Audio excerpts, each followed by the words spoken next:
Eu sei que geralmente as pessoas pensam que paraibano fala desse jeito, né? Igual a novela da Globo baiano.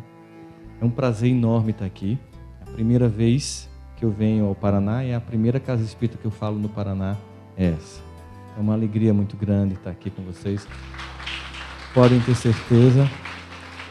Eu estou aqui acolhido por um casal de amigos muito queridos, que é a Gesiane, né, e o Luiz, e os amigos do Ser, que fazem parte do Ser, junto com o Haroldo, são pessoas que moram no meu coração.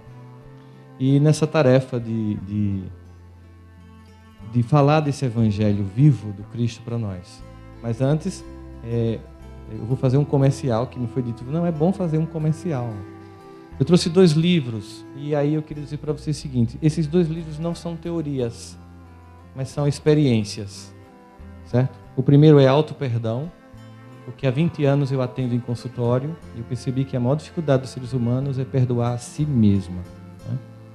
E eu percebi que tem 3 tipos de pessoas. Tem pessoas que têm problemas, tem pessoas que pensam que têm problemas, e tem pessoas que são o problema.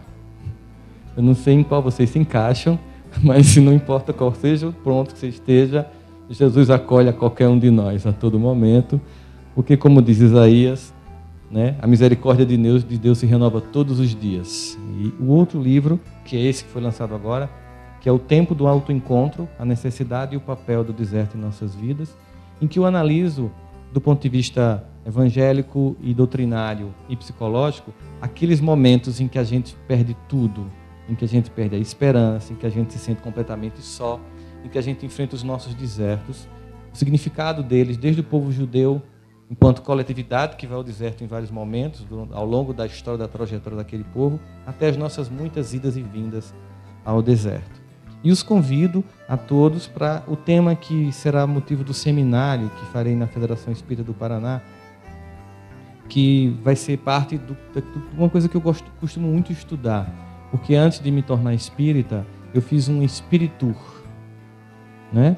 Eu nasci católico, mas fui muitos anos evangélicos, porque meu pai sobretudo, é de família tradicional congregacional, fundaram igrejas no Nordeste, tem missionários e pastores, e eu fui presbiteriano muito tempo, e aí depois de algumas buscas, aí eu fui para Gnose, Rosa Cruz, maçonaria, fiz uma geral, e quando eu conheci Kardec, tem uma pergunta do Livro dos Espíritos, que é o motivo da palestra que eu vou fazer sobre motivações do fundamentalismo religioso e a proposta da doutrina espírita para a pacificação do mundo, em que a gente vai explicar o que acontece na mente de um fundamentalista, como é que eles baseiam, que ideias eles têm e como é que a doutrina espírita está pronta e preparada para um mundo completamente que vai ter um encontro interreligioso que não tem recuos e vai ser sem precedentes na história humana.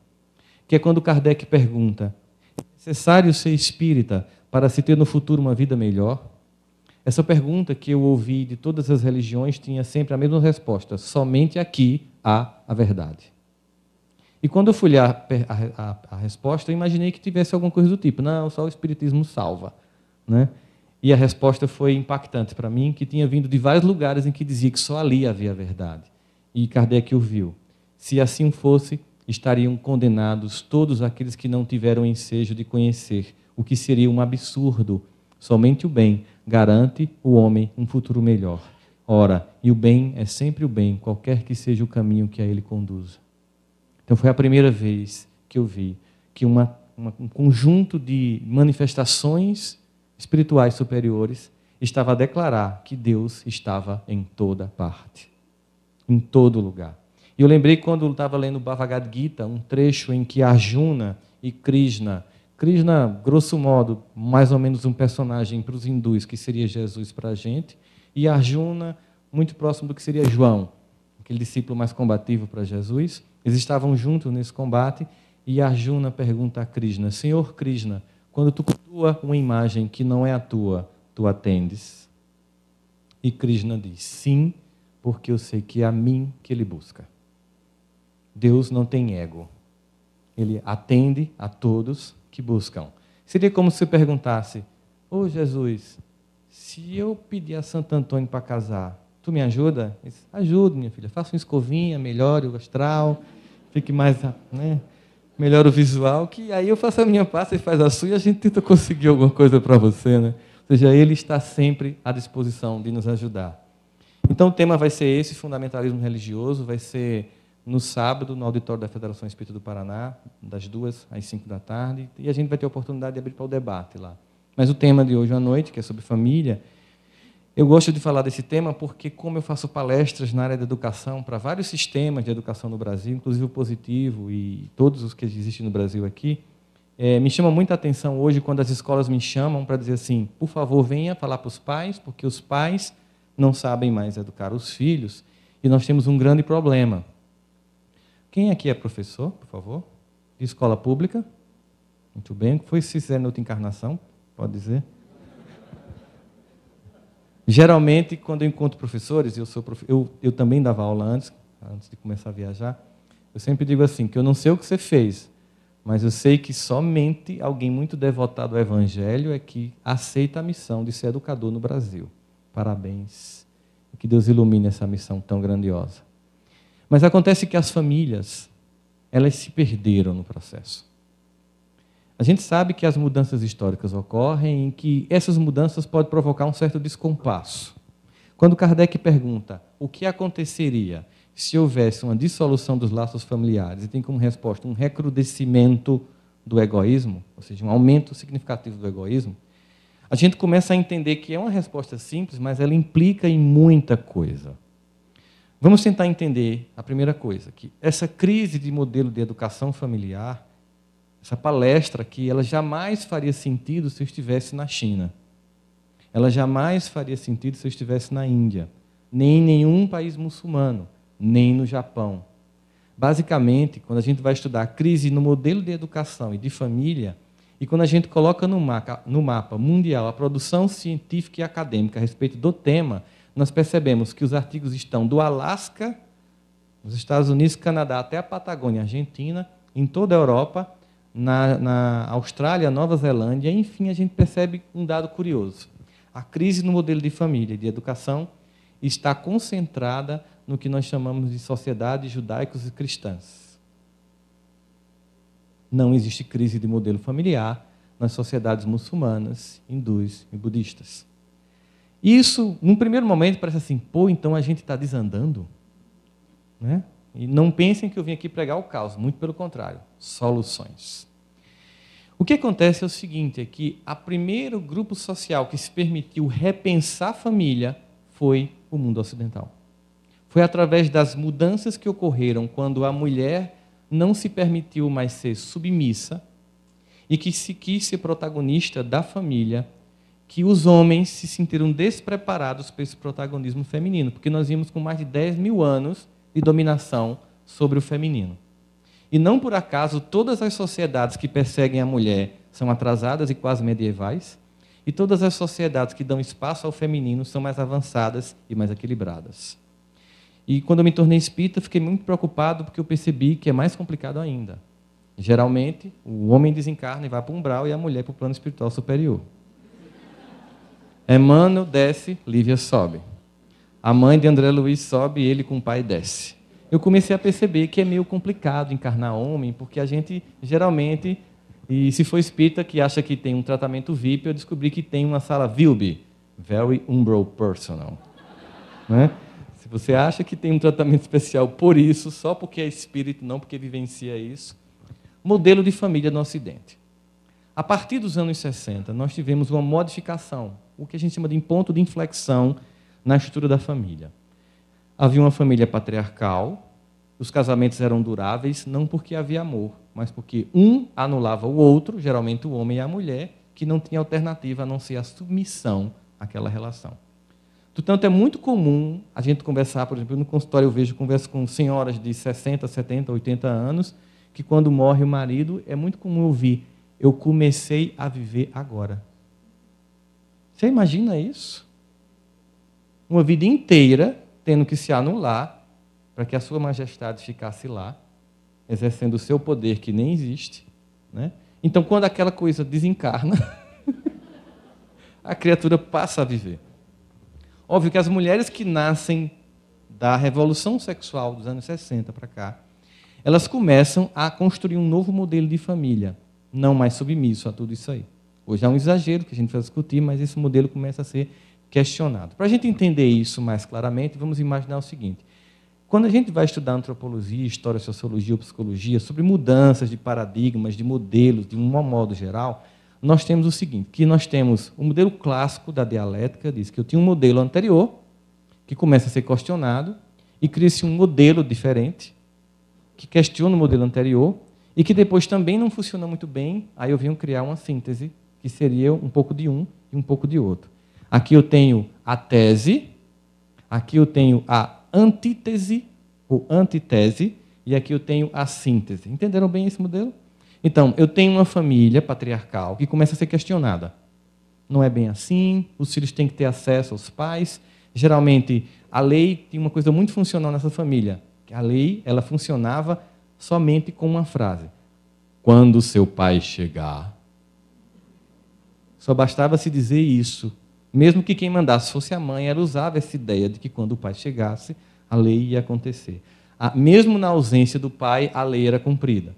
Só que essa família era uma família pouco democrática, no discurso e no diálogo entre os filhos com relação aos pais. Não havia uma hierarquia. E havia, obviamente, uma marcação muito clara de papéis. Por exemplo, na minha casa, era muito claro que, por exemplo, as melhores partes do frango ficava para os mais velhos. Depois vinha o irmão mais velho, que ficava com a outra parte. Bem, eu sou o caçula. Vocês imaginam o que é que eu comia do frango. Eu não vou entrar em detalhes para não deixar ninguém aqui triste, né? Então, o meu sonho de consumo era subir na escala hierarquia familiar para finalmente comer a coxa, porque eu não aguentava mais o pescoço. Então, obviamente que isso dava, ao mesmo tempo, uma sensação de rigidez, mas vontade de galgar novos espaços. Essa família começa a ser questionada, o modelo começa a ser questionado, e se sai de uma família que era altamente repressiva, e ela era repressiva até os anos 50, para uma família altamente permissiva. E acontece que, no passado, essas pessoas que tinham essas famílias, elas descobriram o seguinte, se você quer ter a sua casa, se você quer fazer do seu jeito, case e construa e pague suas contas. E a gente saía de casa porque a gente queria fazer do nosso jeito. Hoje em dia é o contrário, como é do jeito do filho, com 40 anos, está lá, o chamado nem casa, nem trabalha, nem estuda, nem faz nada. Fica lá consumindo o seu juízo, sua aposentadoria, sua paz. Né? Fica lá o que quase é um neném velho. Né? Então, aquela criatura que ela não foi treinada para a vida, porque a vida passou a ser para ela. O que aconteceu?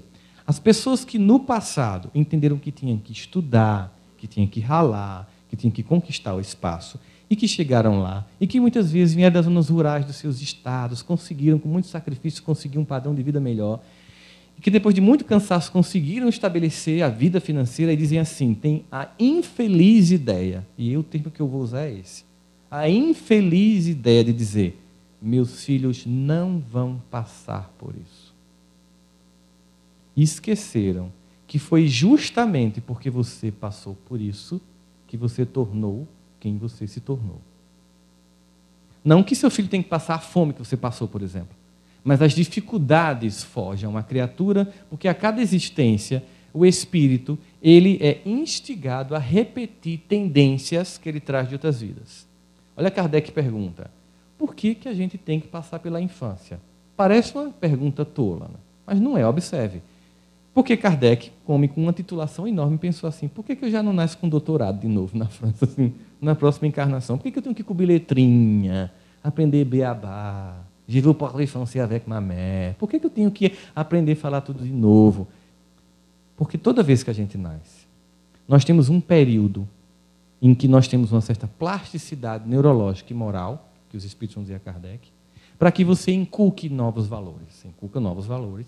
Quando aquele espírito chega na pré-adolescência, as tendências anteriores que querem se repetir vão entrar em conflito com a nova tendência que você recebeu. Ora, se você como pai e como mãe, que é um co-criador, Deus é o grande criador, você é o co-criador. Se você como pai e como mãe, ou como avô, a pessoa que assume a tarefa, não necessariamente o pai, a pessoa que assume a tarefa de educar, se ela não cumpre esse papel, ela não foge ao novo, e quando o velho vem, se exprime totalmente. A tendência anterior se reproduz completamente. Eu vou contar uma história para vocês curiosa que aconteceu. Falando sobre isso no encontro de evangelizadores. Eu falei que não se deve levar crianças para a evangelização infantil somente se elas quiserem ir. Elas têm que ir independente da vontade delas. Não levar as crianças à presença de Deus na infância é um crime, ao meu ver. Não, vou deixar que ela escolha. Então tá, radicalize e deixe que ela escolha se ela vai ou não para o colégio, se ela vai ou não dormir, se ela vai ou não deixar o computador e o smartphone. Apresentar Deus é uma condição sem a qual você não foge à capacidade de suportar a dor do mundo. Tem que ser cedo, porque é cedo que se aprende o melhor da vida. E se foge a valores. E eu disse para ela, estava dizendo que era para levar com ou sem vontade. E nem tem que dar sorvete depois que sai. Não é para negociar. É porque tem que ir e acabou. E aí ela disse que isso foi de tarde, de manhã, de tarde era para perguntas e respostas. Ela disse, olha, você disse que tinha que trazer a força, e eu trouxe meu filho à força a vida inteira. E hoje, na hora do almoço, eu liguei para ele dizendo que você tinha dito isso e perguntei se eu tinha acertado, porque eu tinha obrigado ele a vir para o centro. Então, essa minha filha me disse, eu disse, poxa, não era um menino? O que aconteceu? Essa minha filha me disse, essa minha filha é um travesti que mora na Espanha. Olha a história. Eu até pedi a ela, você me permite contar isso nos lugares que eu for, como testemunho? Pode contar, fique à vontade. E eu perguntei à minha filha, eu estava certa? Eu disse, sim, mamãe, você estava certa, porque desde pequeno a senhora percebeu que eu não era uma criatura boa. Não por causa da orientação sexual, nada a ver, mas por causa da postura mesmo diante da vida.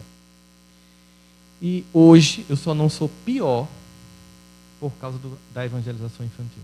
Porque as muitas vezes que eu tenho vontade de matar alguém aqui, eu só não mato porque eu lembro do umbral de André Luiz lá dentro. Então tenha certeza que a senhora agiu certo, que eu, sem evangelização, seria pior que eu sou. Não se sinta culpada. A senhora me salvou de ser uma pessoa mais desequilibrada. Então, mesmo quando você não consegue transformar num espírito de luz, que é o desejo de todos os pais, né, que seu filho seja um missionário reencarnado, né, mesmo quando você não consegue transformar num espírito de luz, você consegue minimizar os impactos das tendências que podem se repetir. Só que os pais não têm feito isso. E por que não têm feito isso? Porque se perderam no processo. Muitos têm preguiça e incompetência. E muitos têm as duas coisas, preguiça e incompetência. Eu chamo isso de aborto afetivo. Você não teve coragem de abortar, porque você não queria se sentir culpado. A criança nasceu, mas você teve preguiça ou incompetência de educar. Então você cometeu um aborto afetivo. E a gente começa a ver várias histórias. Eu estava em João Pessoa, que é a capital do meu estado, fica 1h30 da minha cidade, no veraneio. E um amigo meu disse assim, Rossandro, eu mandei meus 3 filhos para a Disney e eles estão pousando agora de meio-dia naquele voo da American Airlines em Recife. Vamos lá pegar comigo? Eu disse, não, eu estava veraneando, que danado ir em Recife, uma cidade caótica, de trânsito caótico, 4 milhões de habitantes para pegar no aeroporto. Eu disse, mas é porque eles vão estar tão gratos e tão felizes porque eu mandei para a Disney, eu digo, agora eu vou, ele vai precisar de ajuda. Eu vou fazer caridade. Porque ele vai ficar tão decepcionado. Não, eu vou com você, vamos lá. Então, chegamos no aeroporto dos Guararapes, em Recife. 15, 16 e 17 anos. Abre-se os portões do desembarque internacional.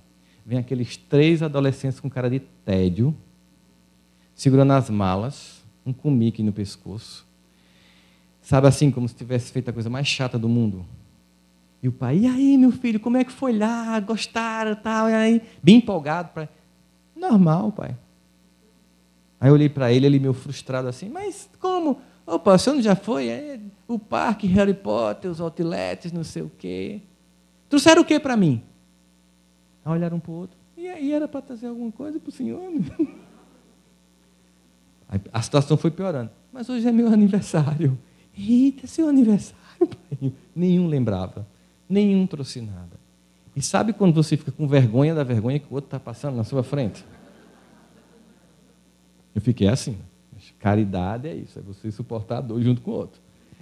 Entramos no carro, aquele silêncio constrangedor durante 30 minutos, até que um deles perguntou, o senhor alugou a casa de praia aonde? Eles queriam que fosse numa praia específica, onde todos os amigos ficavam. O pai tinha alugado numa outra praia, que era um dos amigos deles ficavam. Aí o 17 anos fez: o senhor é muito sacana. Como é que o senhor apronta uma dessa com a gente? A gente, depois de uma viagem cansativa dessa, estavam na África extraindo diamantes, né? Porque uma viagem cansativa, né? Depois de uma viagem cansativa dessa, a gente chega para ir para encontrar nossos amigos, o senhor coloca a gente numa praia que não tem nada a ver. Aí ele faz aquele discurso, né? Quando vocês não sabem o que é nada, eu passei necessidade, eu passei fome, eu ralei, eu fiz isso. Aí começou o discurso. E eu lá, respirando, eu vou pular no pescoço do um. Aí um filho disse assim: eu não tenho culpa se o seu pai era pobre. Desse jeito. Aí ele olhou para mim e fez uma pergunta que eu detesto. O que é que você acha disso, Rossandro? Porque observem, o que é um psicólogo? Um psicólogo é uma pessoa que estuda durante 6 anos, aí depois faz mestrado, doutorado, para poder dizer o que a pessoa pergunta e recebe. Então, eu sempre me sinto na obrigação de dizer quando alguém pergunta. Eu disse: você quer que eu dê minha opinião de verdade? Por favor. Eu disse: se você tivesse dito metade do que seus filhos disseram para você, para sua mãe e para seu pai, o que tinha acontecido? Eu não tinha nem queixo mais a uma altura dessa do campeonato. Tinha voado maxilar com tudo. Você odeia seus pais? Não. Aí tem que estar seu erro. Você não aprendeu a se colocar como pai. Você perdeu o seu papel. Eles lhe veem como um igualzinho a eles. A ideia ridícula de que eu sou amigo dos meus filhos. Quer dizer que Deus lhe dá a condição de ser pai e mãe. Aí você baixa de nível e vai ser amigo. Como tem um monte de amiguinhos, você vai se igualar a todos. Descer de uma condição que é inigualável para uma condição de todo mundo. Ele disse: o que é que eu faço? Assuma seu papel de pai. Aí ele deu um murro no painel do carro. É o seguinte, agora não tem veraneio, acabou. Vamos para casa e as malinhas ficam confiscadas, fechadas. Só abre daqui a 3 meses. E cala a boca, aí os guri. Eu fiz: meu Deus, ele voltou, ele assumiu, reencarnou agora. Agora sim, eu chamo de reintegração de posse afetiva. Você perdeu, os sem terra afetiva invadiram o território, você vai lá e recupera o seu pátrio poder. E eu lembro porque quando eu tinha 16 anos, lá na minha cidade tinha uma micareta, que é aquele carnaval fora de época que tem na Bahia. Na minha cidade tinha, chamava Micarande, para rimar com Campina Grande. Cheguei para minha mãe e disse: eu vou atrás do chiclete com banana. Minha mãe disse: vai não, você tem 16 anos, eu não tenho dinheiro para comprar o abadá. Meu avô comprou, porque o avô hoje estraga, né? Antigamente o avô ajustava, hoje os avós mais se estragam. Mas você não vai, porque quem manda em você sou eu, e você não vai. Ah, mas quando eu tiver 18 anos, eu vou? Também não. Enquanto eu pagar a conta, não vai. Eu fiz: a senhora é muito engraçadinha, quando acabar ainda quer ser amada, né, criatura? Aí minha mãe fez assim: meu filho, quem foi que disse a você que eu preciso do seu amor? Aí eu me choquei. Falei: mãe, você não quer que eu lhe ame? Meu filho, amor é uma escolha. Ninguém impõe. Eu, por exemplo, lhe amo. Independente de quem você seja. Eu lhe amo. Mas eu não necessito do seu amor. Mas eu não abro mão do seu respeito. Portanto, você não vai, nem hoje, nem amanhã, nem depois. Enquanto você depende de mim, as escolhas quem vai fazer sou eu. E essa eu já fiz. Eu bati a porta do quarto: eu te odeio, pá! Entrei no quarto, minha mãe não foi atrás, se sentindo: oh, meu Deus, ele vai me odiar. Aquela insegurança que tem no povo hoje em dia é ridícula. Simplesmente, no outro dia, ela me ignorava, porque você não conseguir falar com seu pai e com sua mãe, você não tem paz mais nunca. Só volta a ter paz quando começa a falar com eles. É um poder que vocês têm muito bom, tem que usar esse poder. E eu só fui entender o que aconteceu ali muito tempo depois, já no curso de psicologia, estudando sobre afetos e personalidade.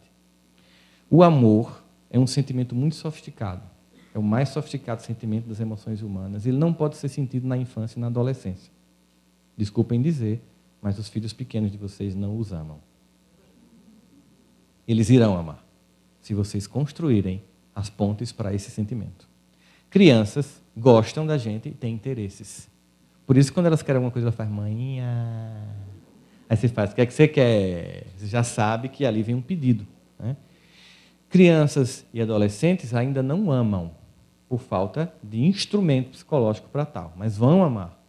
Mas elas precisam aprender a respeitar, porque você não ama aquilo que você não respeita. Portanto, os pais do passado, em nenhum momento, estavam preocupados em ser amados, mas jamais abriram mão de serem respeitados. E com isso conseguiram o amor e o respeito. Os pais de hoje em dia, inseguros, querem se fazer amados, mas não se fazem respeitados. E ao final não conseguem nem o amor, nem o respeito. A família repressiva deu lugar à família permissiva. E houve um natural, um momentâneo declínio da cultura na transição, no hiato histórico. Vamos pegar um traço da cultura para analisar o declínio. Música. Vamos pegar a música? Minha infância. Cito o Pica-Pau Amarelo. Marmelada de banana, bananada de goiaba, goiabada de marmelo. Tem letra? Tem poesia? O autor? Gilberto Gil. Tá massa? Tem alguma pornografia na letra? Depois veio A Paixão da Minha Vida, Simone e o Balão Mágico. Ela não sabe quem sou eu, mas um dia eu suspirei por ela. E a música tema do Balão Mágico era: depende de nós, quem já foi ou ainda é criança, que acredita ou tem esperança, quem faz tudo para um mundo melhor. Ó, tem poesia? Tem letra? Ivan Lins. Olha, tudo estava indo bem. Até que nos anos 90, 80, entra no mercado fonográfico brasileiro um fenômeno, cuja música tema desse fenômeno é de um hermetismo poético, quase que shakespeariano, que eu espero que vocês hoje aqui do Eurípides consigam comigo interpretar a profundidade poética, que diz assim: Hilari, hilari, hilarie, o.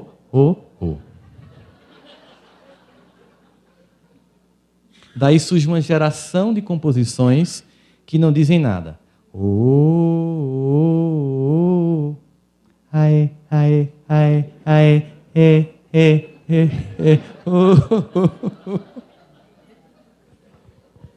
Mas a gente sempre pensa que não pode piorar. Ledo engano.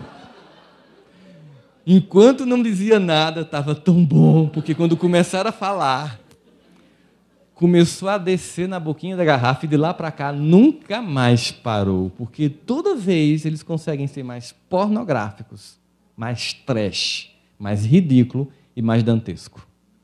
E são os ídolos dos jovens.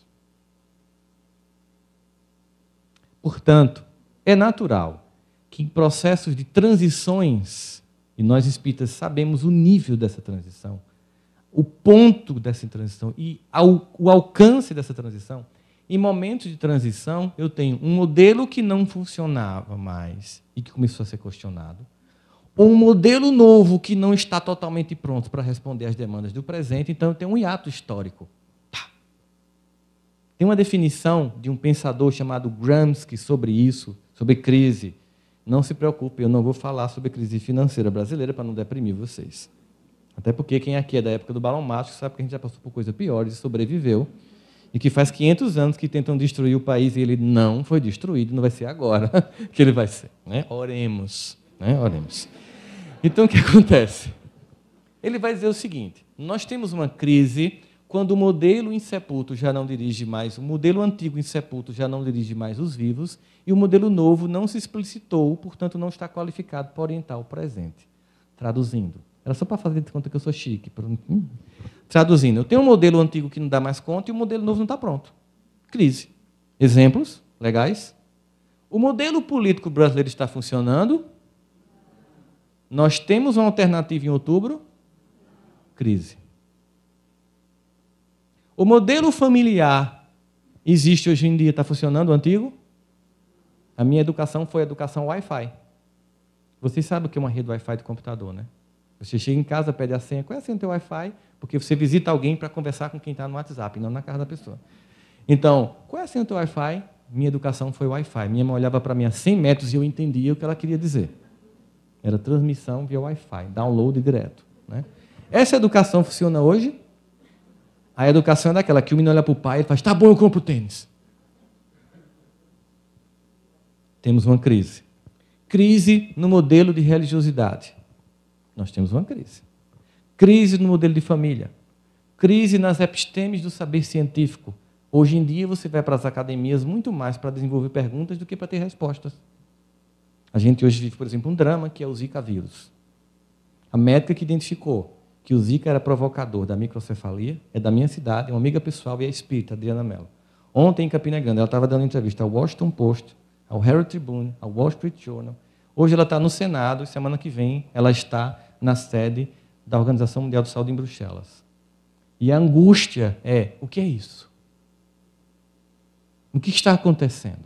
E não somente mulheres grávidas, crianças de 7 anos que pegam Zika começam a ter o cérebro destruído porque o vírus ele tem tropismo, ou seja, ele tem intenção de destruir células neurológicas jovens.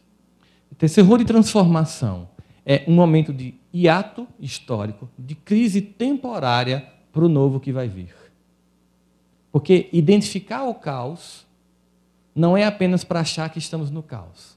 É para saber que sempre do caos vem depois a luz. E como diz Emmanuel, na hora mais densa da madrugada é onde mais se aproxima o sol. E o amanhecer de um novo tempo. E nós temos um papel a cumprir. Nós somos chamados. Nós somos convocados por Jesus. Nós somos quem? Nós somos aqueles espíritos que no passado nos comprometemos no campo da fé e usamos a mensagem do Mestre não para consolar, servir e dar esperanças, mas para destruir, manipular e gerar falta de fé. Mas a misericórdia dele que não desiste jamais e que, como ele mesmo diz, nenhuma ovelha se perderá no rebanho do meu Pai. Nos convida para um novo começo, para que a gente possa fazer diferente, reconfigurando a nossa trajetória. Que esse convite agora seja escutado e atendido.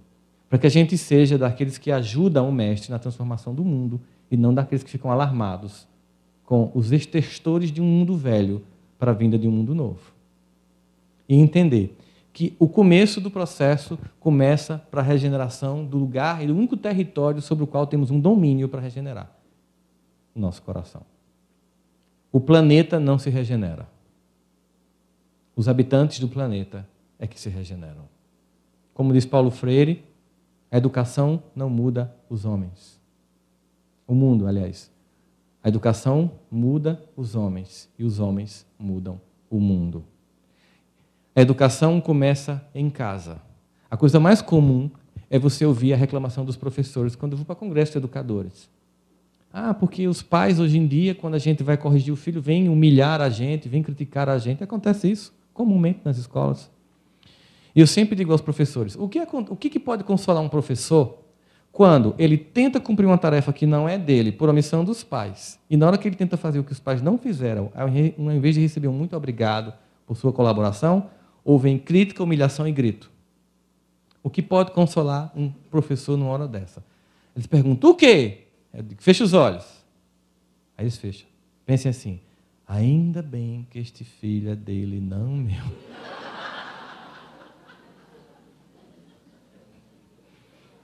Ele está sendo meu aluno, mas vai ser sempre filho dele. Eu dizia isso e mudei. Eu não digo mais isso. Porque um dia eu estava vendo a televisão, a Globo News, e aí uma notícia. Imagina o que é você educar um jovem na periferia do Rio, nas grandes dificuldades da periferia do Rio de Janeiro, na zona norte. E aí uma mãe consegue evitar, durante toda uma vida, que o filho vá para o narcotráfico, seja aviãozinho do tráfico, desista de estudar e insiste em educar, em se comprometer com aquele filho. Educa-o, transforma-o num homem de bem. Ele passa num concurso aos 23 anos, se torna bancário, coloca a camisinha dele, coloca a gravata, vai passando na passarela na linha amarela e um homem vem com um caminhão caçamba levantado para cobrir a placa e não ser multado. Derruba a passarela, matando esse jovem e mais 4 pessoas que passavam no local. De que adianta eu fazer o melhor pela minha família se o outro não cumpriu o papel dele? Porque nós fazemos parte do mesmo planeta.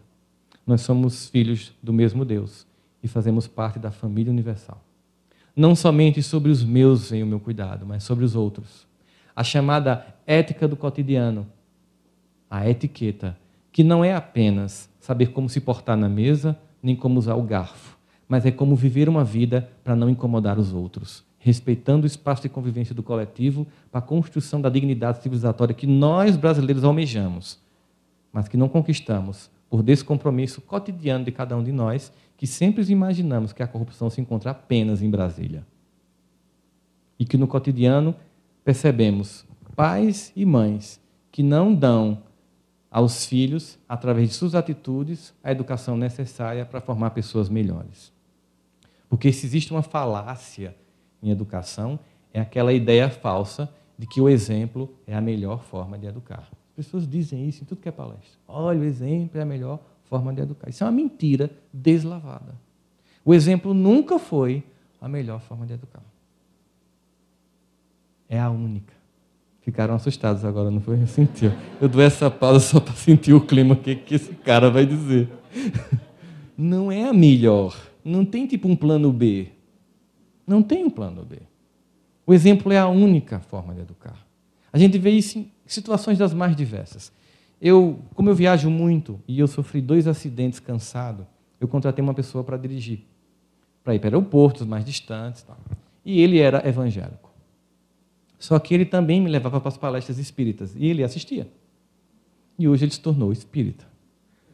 E um dia eu perguntei, sua esposa tem raiva de mim?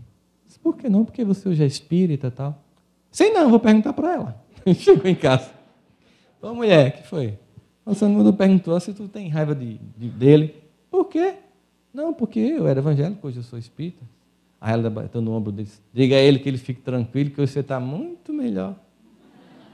Ele nunca discutiu religião com ela. Ele nunca falou de nenhuma questão do livro dos Espíritos, mas ele mudou. O exemplo é a melhor forma de educar.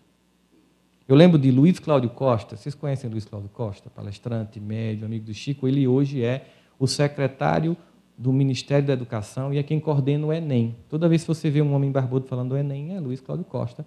Ele tem pós-doutorado pela Universidade de Londres em Meteorologia e era reitor da Universidade de Viçosa quando foi chamado, diz ele, inexplicavelmente, para estar lá no Ministério. Ele disse que lá em Viçosa, uma jovem, filha de família evangélica, de pastores e missionários, se tornou espírita. E foi um grande constrangimento, porque era uma família muito conhecida do meio evangélico. Sem nenhuma conotação pejorativa aos nossos irmãos, que no campo da fé fazem um belíssimo trabalho de transformação e divulgação do Evangelho. Mas houve um constrangimento, porque, como eu, Gesiane também é ex-evangélico, e sabe como a gente vê um espírita quando é evangélico. Né? Do inferno para baixo, muito. E aí, essa jovem, um dia o irmão entrou na cozinha e disse assim, minha irmã, você sabe que há 10 anos você tornou espírita e foi um grande constrangimento para a nossa família. Ela fez, mas não foi meu objetivo, eu estava procurando respostas e eu só encontrei lá. Pois bem, então eu comecei a observar você. E aí, estranhamente, você melhorou muito. Estranhamente, você melhorou muito. E segundo um preceito clássico, que o evangélico acredita, o reino não trabalha contra o reino. Ou seja, o mal não provoca o bem. E o bem não provoca o mal. Ou seja, o reino não trabalha contra o reino. O reino não trabalha contra o reino. Então você se tornou melhor. Das duas, uma. Ou Satanás está com a nova estratégia de marketing, deixando o povo melhor, ou o espiritismo não é o que eu penso. Aí ela se empolgou. Então, vamos lá visitar? Não, não chega a tanto. Porque pensa comigo, se eu estiver certo e só sendo evangélico for para o céu, eu vou. Se não, fique tranquila, próxima encarnação, estou lá. Ele criou uma solução interessante. Aquela ideia de... Eu cheguei na casa de um parente da minha esposa, no aniversário, tinha dado uma entrevista na TV Globo local sobre violência contra a mulher. E a mãe dele tinha visto a reportagem. Minha mãe viu você na entrevista. E aí, o que foi que ela gostou? Ficou tão triste. Eu fiz, foi ruim assim? Ela não gostou? Por quê? Não, ela ficou lá. Que pena, um rapaz tão inteligente vai para o inferno, coitado. Eu fiz, tu acha isso? Não, mamãe é que acha. Rossandro, eu tenho certeza que você vai para o inferno. Eu fiz, então as pessoas que você ama, todas vão para o céu. Todas estão salvas. Muita gente que eu amo vai para o inferno. Eu fico me perguntando como será ter o céu com pessoas amadas no inferno. Porque se alguém que eu amo estiver infeliz, nenhuma infelicidade consegue chegar no meu coração. Mas talvez você vai conseguir discutir dentro de você uma resposta para essa pergunta. Por isso que eu não gosto de conversar contigo. As referências que as pessoas têm, elas não são desmontadas por um discurso. A transformação nas nossas famílias não vai ser dada por um discurso. As transformações são dadas pelo compromisso de amar um pouco mais. Hoje, nós, homens, somos chamados para tentar entender e permitir que a mulher brilhe. Infelizmente, enquanto que a mulher torce pelo sucesso do marido e sente como sendo o seu, na média, os maridos não torcem pelo sucesso da esposa quando não sabotam isso. Porque se sentem inferiorizados. Infelizmente, ao invés de ajudarmos a crescer, nós queremos submeter. E as pessoas não se submetem mais. Daí a necessidade de entendermos que o casamento, que é o que precisa acontecer com tranquilidade para que a família aconteça, precisa passar por um resgate. Existe hoje, infelizmente, crises e mais crises conjugais entre casais cristãos de todas as denominações de fé cristã, sejam espíritas, evangélicos e católicos. Eu tenho muitos pacientes, padres e pastores, e nós conversamos muito sobre essa crise no casamento. Existem casais que se descuidam e se abandonam. E esquecem que, ao fazer isso, comprometem a própria escolha de estarem juntos, que é uma escolha que tem que ser refeita sempre. Não é difícil conquistar uma mulher todo final de semana na balada. A conversinha é a mesma. Você é melhor que todas as que eu já vi na minha vida. A voz fica mais assim, você enche o peito e diz, meu Deus, que mulher encantadora que você é. E você faz parte daquele 1% cafajeste, como diz a música, né? E, é claro, você consegue, todo final de semana, ter uma mulher na sua cama. Conquistar a mesma mulher é que prova competência e amor. Fazer brilhar os mesmos olhos de 20 anos atrás, mesmo sem estar com aquela barriguinha sarada que você talvez nunca tenha tido, não importa. É a perspectiva de entender que eu preciso estar bem na minha vida conjugal para que eu seja uma pessoa disposta a continuar nessa família, para cumprir o meu papel de educador dos meus filhos e conseguir na minha célula que ela seja saudável para que o corpo da sociedade aconteça como nós queremos. Eu lembro que uma paciente chegou para mim e disse, meu marido não me procura mais. Eu acho essa frase incrível, né? Porque a casa deve ser enorme de grande. Você perder a mulher tem que ser uma casa muito grande.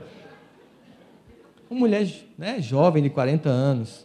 Aí eu fiz, se eu tenho que fazer uma terapia de choque com ela agora. Feche os olhos, por favor. Feche. Pense sábado à noite. Um momento bom para um casal, tem um grande encontro afetivo.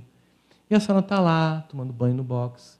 E ele está na cama, deitado, esperando a senhora sair do banheiro. A senhora sai do banheiro, e o que ele vê? Aí ela fez assim.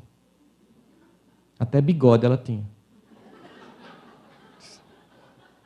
Por isso que ele lhe perdeu. Eu acho que ele não quer achar, não. Porque a senhora precisa entender o seguinte, olha, ela era espírita, né? Nós estamos encarnados. Concorda comigo? Estamos encarnados. Então, existem certos valores que não mudam só porque eu sou espírita. O belo é o belo e continua sendo belo. O cuidar-se é o cuidar-se e continua sendo assim. Então, a senhora não pode cortar o dedão do pé junto da sua esposa, meter o dedo no nariz, dormir com camiseta de propaganda de político, com creme na cara, e não se usa mais Bob hoje, mas tem quem usa ainda, né? E achar que o cara vai lhe achar. Ele não acha, ele perde e não quer encontrar nada. O mesmo vale para nós. Nós precisamos entender que nos nossos casamentos, por exemplo, minha esposa, ela não precisa de um palestrante espírita em casa. Já pararam para pensar nisso? Ela precisa de um marido. Ela precisa de um homem que troque o bujão de gás. Mate a barata. Mesmo detestando fazer isso, mas mata. Que cuida, que dá carinho, que consola, que dá afeto, que diz que é linda. Eu tenho que ser o primeiro a dizer, porque se eu não sei, alguém diz. Eu tenho que ser o primeiro a cuidar. Tenho que ter responsabilidade sobre aquele laço que dignificou minha vida e que tornou ela muito melhor. Porque depois daquele encontro você amadurece quando você está pronto para ver a felicidade que o casamento proporciona. É preciso que a gente esteja o tempo inteiro investindo, porque tem muitos espíritas que sofrem de obsessão espírita. Eles se enchem de atividades nos centros espíritas para fugir de um casamento infeliz. E torna o casamento ainda mais infeliz.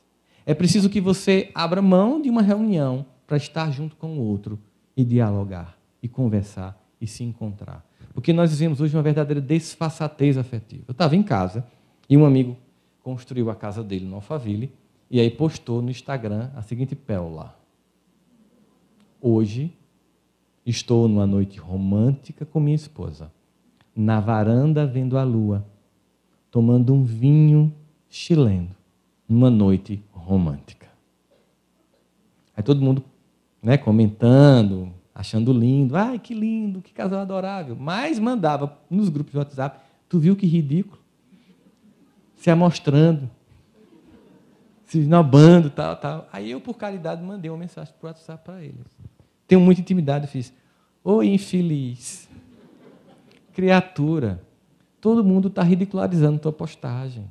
Porque se você tivesse, de fato, uma noite romântica, as suas mãos não estavam no smartphone. Pensa comigo. E eu imagino a cena, você está de um lado da mesa, ela do outro, cada um tentando esnobar os amigos com a nova casa, e não existe entre vocês nenhum tipo de romance. Então é ridículo o que você está fazendo. Vá realmente, desliga os telefones, vá namorar com sua esposa, curta a casa nova.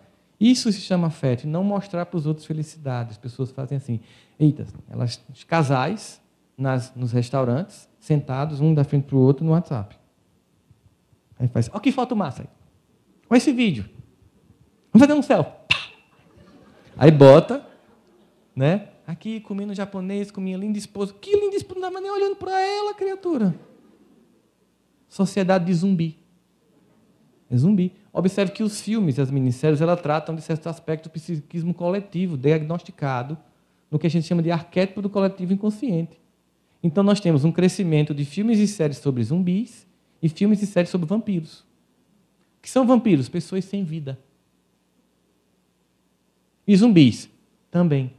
Observe, teve um americano que ele fez uma... Deixa eu pegar aqui. Aqui.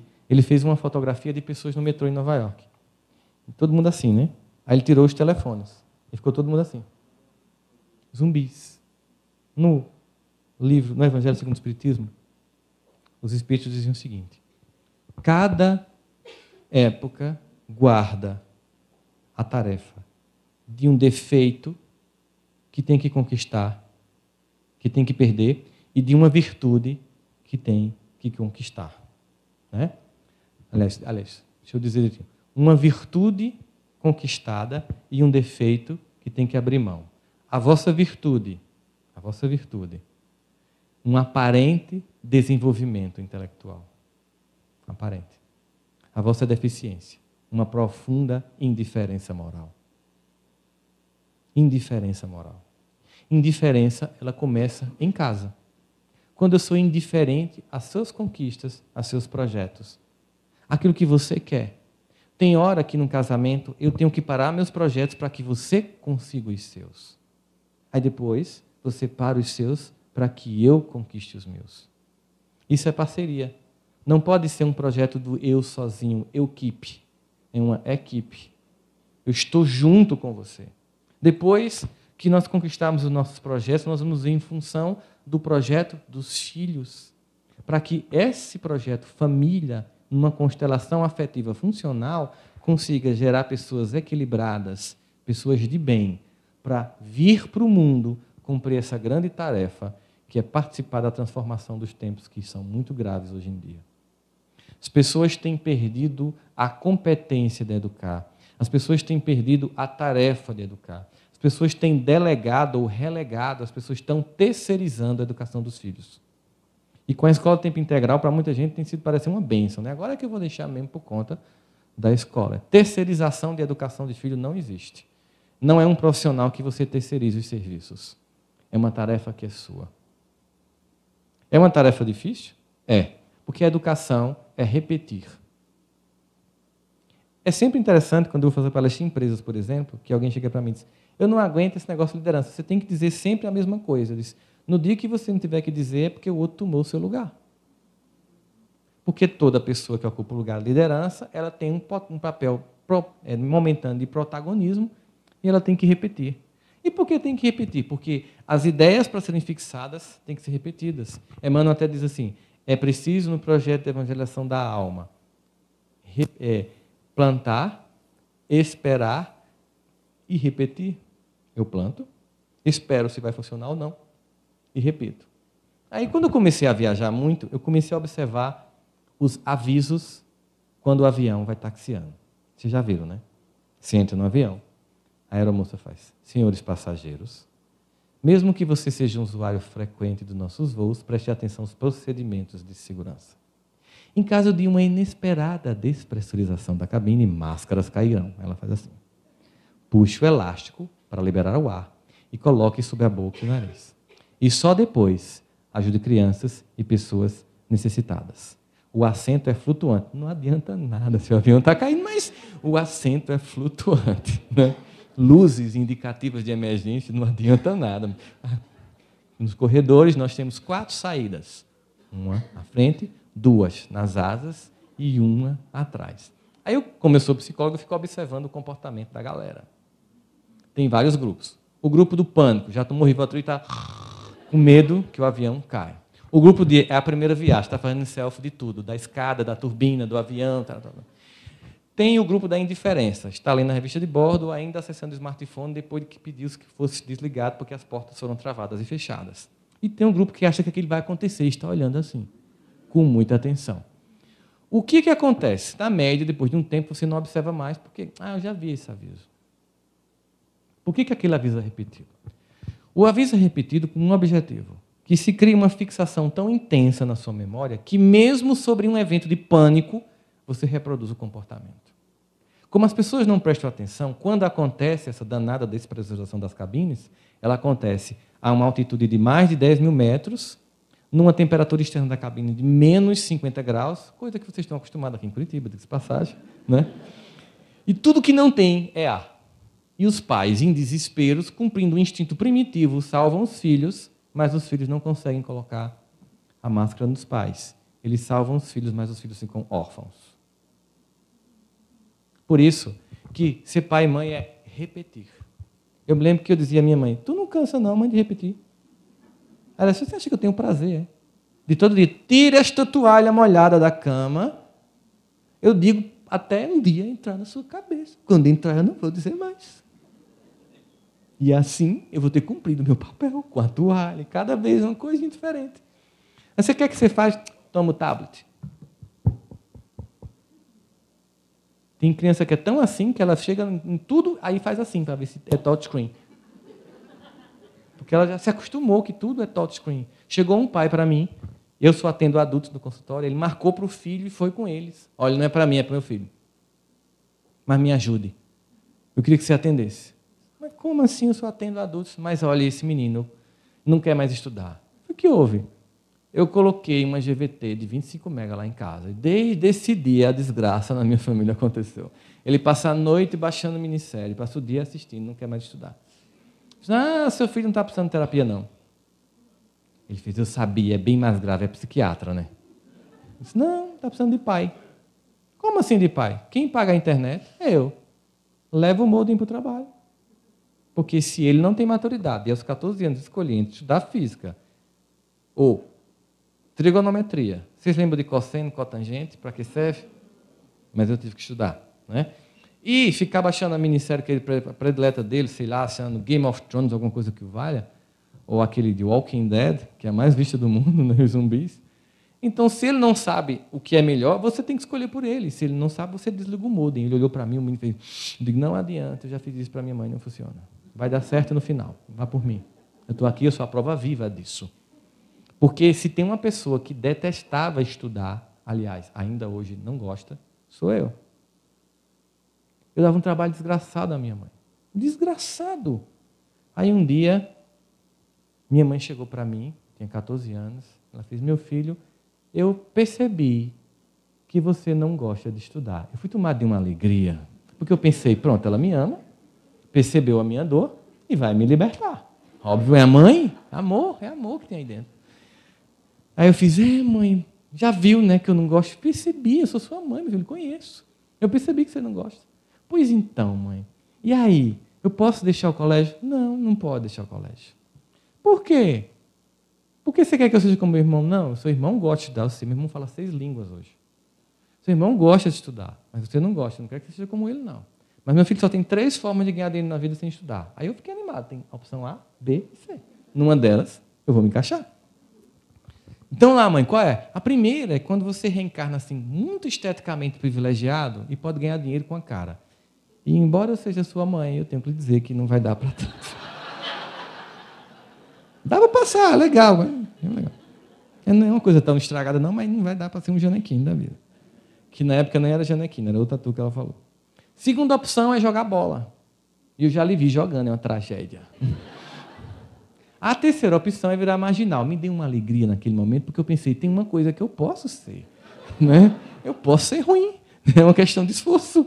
E ela sentiu, porque mãe é assim, ela sentiu assim um pequeno canto de boca fazendo um movimento assim, disfarçado de alegria. Ela disse, mas nem se anime, porque você morre no cacete, mas vai dar pra gente.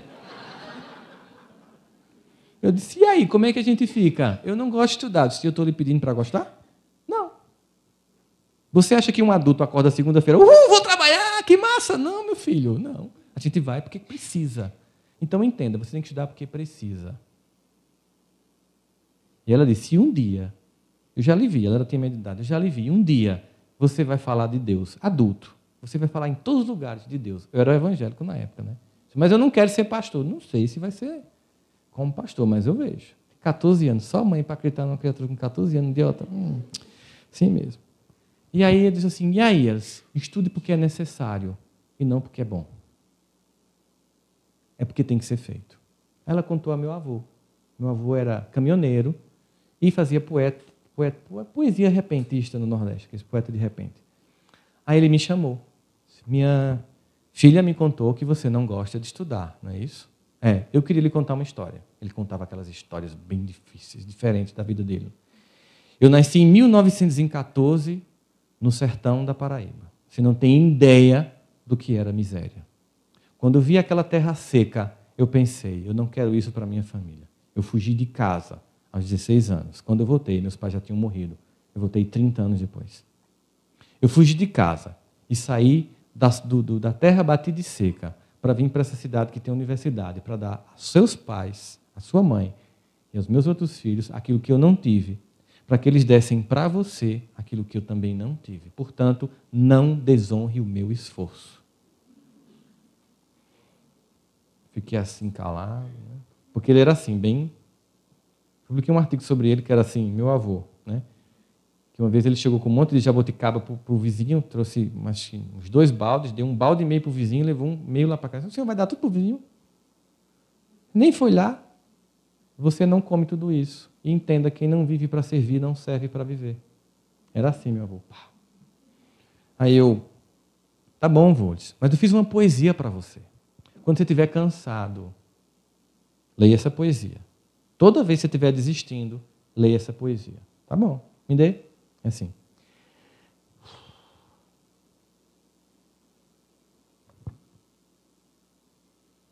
Estude e não esmoreça, pois traz erguida a cabeça quem sempre cumpre o dever. Aí a vida, ela é luta e batalha, e nela só quem trabalha merece e deve vencer. Essa poesia é como se fosse um mantra para mim. Meu avô, ele escreveu a lei do trabalho. Ele morreu achando que eu era católico, porque se ele soubesse que eu era espírita, ele morria. Quando alguém dizia, seu neto é espírita, dá palestra, ele dizia, você é espírita, que é a conversa do povo, o povo fala demais, eu adoro o Papa Francisco. Aliás, ele nem conheceu, ele conheceu só até Joseph Ratzinger, né? Joseph Ratzinger.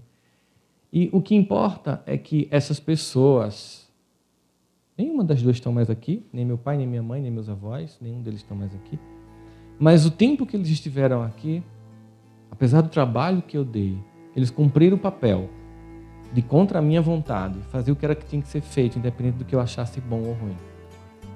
E embora muitas vezes eu tenha dito à minha mãe que eu odiava ela, quando ela fazia aquilo que contrariava os meus interesses infantis, tudo que eu quero é poder educar meus filhos como eles me educaram. Porque eu lembro que toda vez que eu saía para viajar, qualquer canto do mundo, minha mãe dizia, Deus lhe transforma para um homem de bem, para a honra e glória do homem dele. Sempre diz isso para mim. Eu lembro que na primeira semana que ela tinha desencarnado, eu fiz uma viagem, assim que eu saí do congresso, eu liguei para ela, mãe! Aí eu lembrei que ela não estava mais aqui. Mas ficou. E teve um momento tenso da educação, teve um momento muito pesado. Mas ela não desistiu de mim. Cumpriu um papel. Nós temos um dever para com nossos filhos, que são o maior talento que Deus deu. E nós temos o dever de devolvê-los multiplicados em virtude e dignidade. Você pode abrir mão de tudo. Nenhum sucesso lá fora vai compensar a falência da família. Nenhum título, nenhum patrimônio vai consolar a dor de ver filhos sofrendo por não ter cumprido o seu papel de educá-los, apesar da dificuldade que isso representa. Nós temos um dever de, como educadores que somos dos nossos filhos, fazermos por eles o melhor. E se você pensa que você não tem um modelo na sua cabeça, que você não sabe o que fazer, é mentira. Você tem pelo menos um modelo que você foi educado. E mesmo que você não repita ele ipsis literem, faça o melhor que você puder desse modelo. Porque se você está aqui hoje, sentado, no Eurípides Bazanufo, nesta noite, vindo atrás de Jesus, é porque seus pais, que não são perfeitos e que são falhos, cumpriram o papel. E se eles cumpriram, o mínimo é reproduzir o que é de mais importante na vida dos filhos de vocês. Para que possamos, de fato, entender que regenerando a cada um de nós e a nossa família, nós daremos a maior contribuição para a transformação do mundo. Porque Jesus não nos convidou para sermos o salvador da humanidade, porque este papel cabe a Ele. Ele nos convidou para salvarmos a nossa casa. E se tivermos fé e com força de coração, salvaremos a nós e a nossa família. Muita paz a todos vocês.